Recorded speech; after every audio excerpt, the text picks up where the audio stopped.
இயேசுவின் இருதயமே என்றும் எரிந்திடும் அருள்மயமே, உந்தன் ஆசியும் அருளும் சேர்ந்து வந்தால் எங்கள் ஆனந்தம் நிலை பெறுமே. பார்த்து பாடுங்க. சேசுவின் இருதயம் பற்றி மிதைத்து பார்த்து என்றும் எரிந்திடும் அருள்மயமே, உந்தன் ஆசியும் அருளும் சேர்ந்து வந்தால்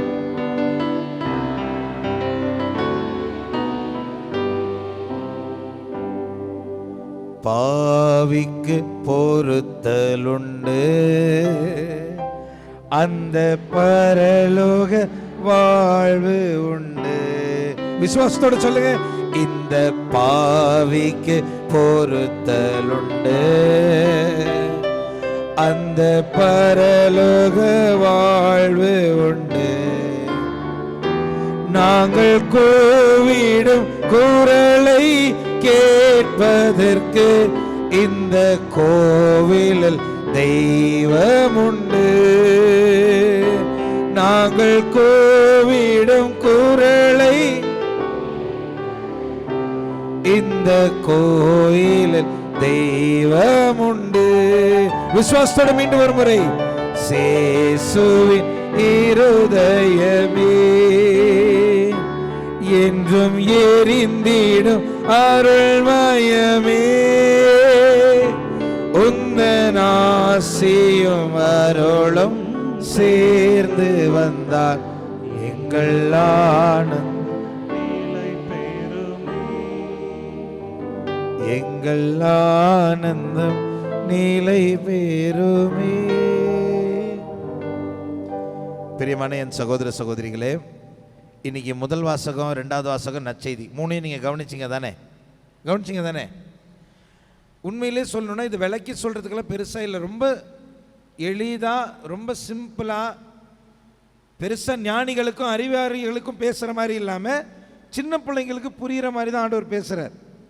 அதனால் நான் நினைவு மட்டும் ஊட்டுறேன் பாருங்களேன், வசனத்தை திருப்பி எடுத்து சொல்கிறேன் பாருங்களேன். நற்செய்தி ஆண்டவர் சொல்கிறது என்ன? பெரும் சுமை சுமந்து சோர்ந்து இருக்கிறீர்களா? என்ன பண்ணுங்க, எல்லாரும் என்கிட்ட வாங்க, நான் உங்களுக்கு ஆறுதல் தரேன். சிம்பிள். நல்லா புரிஞ்சுக்கோங்க. அவரை நம்பி வந்தவங்க ஒருபோதும் வெட்கமடைந்தது இல்லை.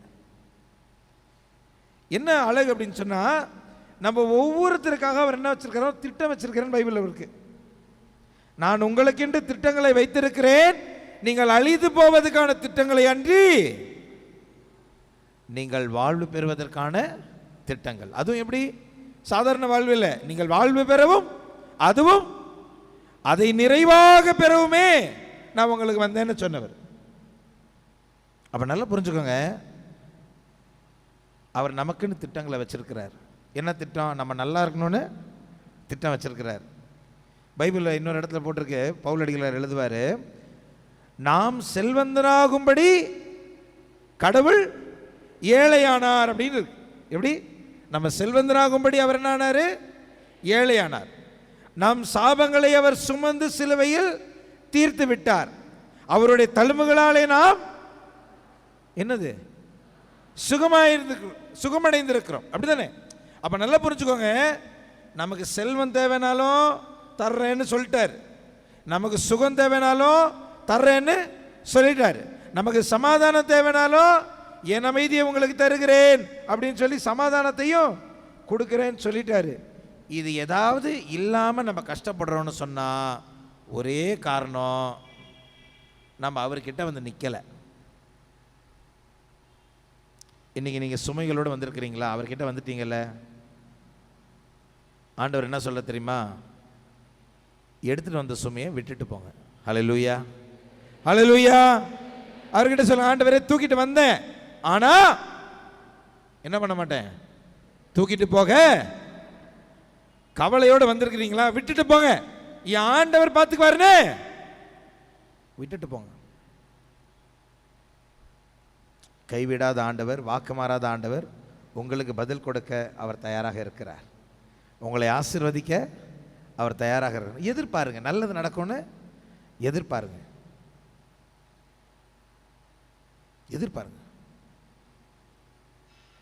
நான் சொல்கிறேன், நீங்கள் எதையெல்லாம் ஆண்டவருடைய கைகளிலிருந்து எதிர்பார்க்கிறீங்களோ அத்தனையையும் அவர் உங்களுக்காக செய்ய வல்லவராக இருக்கிறார். இதுவரைக்கும் ஆண்டவர்கிட்ட கேட்டு இதுவரைக்கும் அவர் எனக்கு இல்லைன்னு சொன்னதே இல்லை. ஒரு சில சமயங்களில் இது வேணாம், இதை விட பெட்டராக ஒன்று தரேன்னு கொடுப்பாரே தவிர இல்லைன்னு ஒரு நாளும் சொன்னதில்லை. நல்லவைகளை மட்டுமே தர தெரிந்த கடவுள், நமக்கு நல்லவைகளை மட்டுமே செய்ய தெரிந்த கடவுள், இன்றைக்கு உங்கள் சுமைகளை தீர்க்க அவர் என்ன பண்ணுறாரு? தயாராக இருக்கிறார்.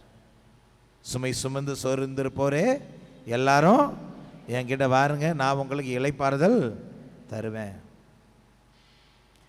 இது நற்செய்தியில். ஆனால் இதே ஆண்டவர் முதல் வாசகத்தில் என்ன சொல்றாரு? அந்த இளைப்பாறுதல் உனக்குள்ள நிலைச்சு நிற்கணும்னா என்ன பண்ணணும்? என்ன பண்ணணும்? முதல் வாசகம் என்னது? அவர் சொல்றத கேட்கணும். அவர் தெளிவாக சொல்லிட்டாரு, சொன்னதை கேட்டா உனக்கு சமாதானம், சொல்றதை கேட்கலனா அடி விழும். தெளிவாக சொல்லிட்டார். உங்களுக்கு நான் ஒரு வசனம் சொன்ன ஞாபகம் இருக்கும், ஆராதனை நேரத்தில். யோசுவா 1:5 என்னது? யோசுவா 1:5 என்னது? உன் வாழ்நாள் எல்லாம் எந்த மனிதனும் உன்னை எதிர்த்து நிற்க மாட்டான். சொல்லுங்க, யோசுவா 1:5. யோசுவா 1:5. உன் வாழ்நாள் எல்லாம் எந்த மனிதனும் உன்னை எதிர்த்து நிற்க மாட்டார். மோய்சனோடு இருந்தது போல நான் உன்னோடு இருப்பேன், உன்னை விட்டு விலகுவதும் இல்லை, உன்னை கைவிடுவதும் இல்லை. இது பைபிள் எங்க இருக்கு? யோசுவா 1. இப்படி வாக்குறுதி கொடுத்தார் இல்லையா? அதே யோசுவாவின் புத்தகத்தில் இன்னும் ஒரு 4 சாப்டர் தள்ளி வந்தீங்கன்னா யோசுவா ஆய் அப்படின்னு ஒரு, அந்த ஊருக்கு பேர் என்னது?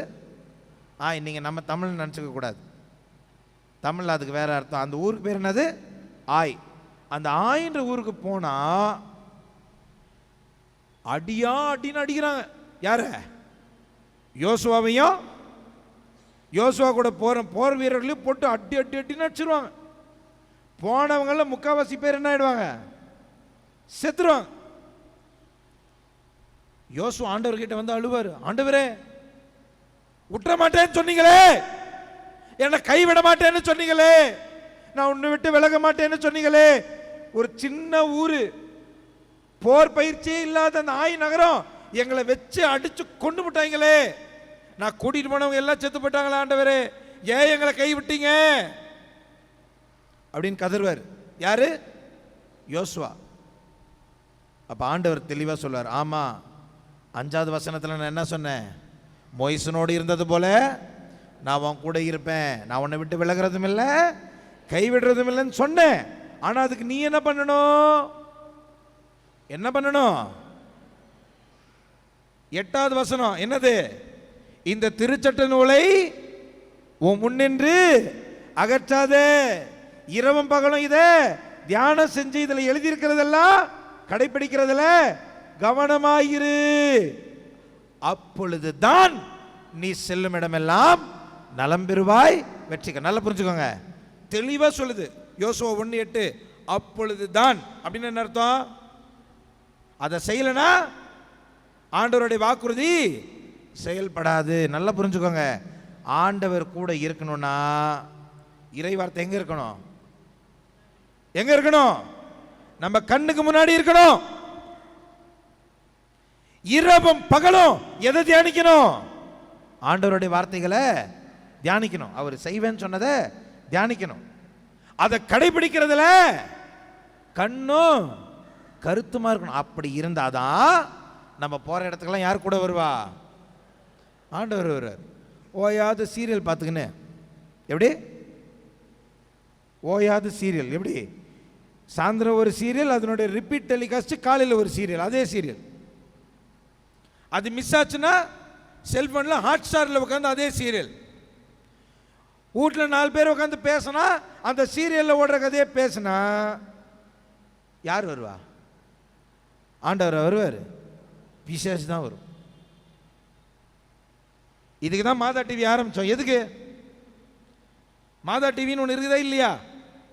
நம்ம வீட்டுக்கெல்லாம் வருதா இல்லையா? எதுக்கு டிவி ஆரம்பித்தோம்? எப்போ பார்த்தாலும் டிவியே பார்த்து நிற்கிறீங்களே, உருப்படியாக ஏதாவது பாருங்கள், நல்லதாக ஏதாவது பாருங்கள், 4 வாரத்தை நல்ல செய்தி சொல்லுவாங்க, அதை கேளுங்க, ஆண்டவரை துதிச்சு பாடுங்க. அன்றைக்கெல்லாம் ஒருத்தங்க வீட்டுக்கு ஜபத்துக்கு போகிறோம். முந்திலாம் யார் வீட்லையாவது டிவி ஓடிட்டு இருக்கும்போது சாமியார் உள்ள வந்தால் என்ன பண்ணுவாங்கம்மா? என்ன பண்ணுவாங்க? ஆஃப் பண்ணுவாங்க இல்லையா? இப்போ என்ன பண்ணுவாங்க தெரியுமா? என்ன பண்ணுறாங்க தெரியுமா? மியூட் பண்ணுறாங்க. எப்படி? அது சாமியாருக்கு சிக்னல். என்ன சிக்னலு? சட்டு புட்டுன்னு முடிச்சுட்டு போயிடணும். பிரேக் முடிகிறதுக்குள்ள நீ ஜபத்தை முடிச்சிடணும். சிக்னல். நாங்கள் ஜபம் பண்ணுகிற கண்ணை மொழின்னு கண்ணை திறந்து பார்த்தா டிவியில் வேற என்னமோ ஓடுனுக்குது. நான் கேட்குறேன், இன்னைக்கு இந்த டிவியில் ஓடுதில் பாட்டெல்லாம் சினிமா பாட்டு இல்லையா? சினிமா பாட்டு. குடும்பத்தோடு உக்காந்து அந்த சினிமா பாட்டினுடைய வரிகளை தியானிக்க முடியுமா? சொல்லுங்க. எல்லா பாட்டும் டபுள் மீனிங்காக இருந்தது. டபுள் மீனிங் இல்லை, ஒரே மீனிங் தான், அதுவும் அந்த மீனிங் தான். உண்மையே இல்லையா? சொல்லுங்க.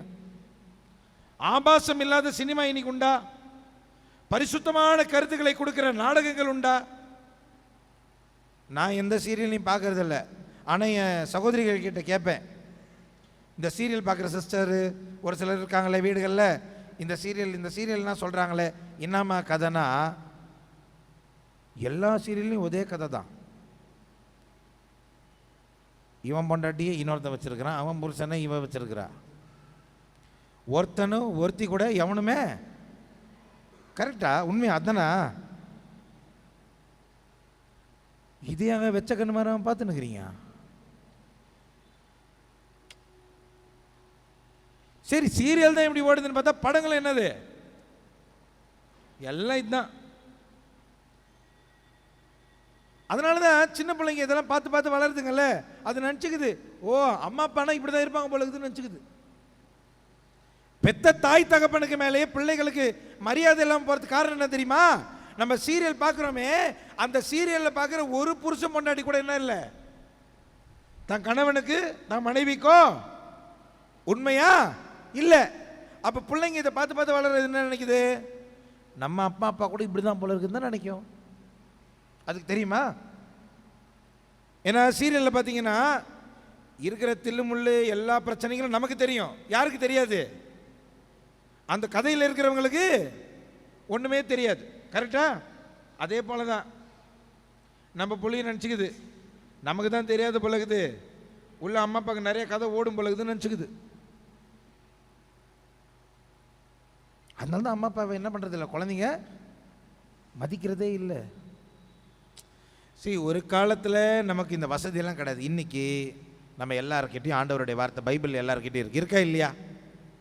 எல்லார் வீட்டுக்கு மாதா டிவி வருதா? எல்லாருக்கிட்டையும் மொபைல் ஃபோன் இருக்குதா? எல்லா மொபைல் ஃபோன்லேயும் யூடியூப் வருதா?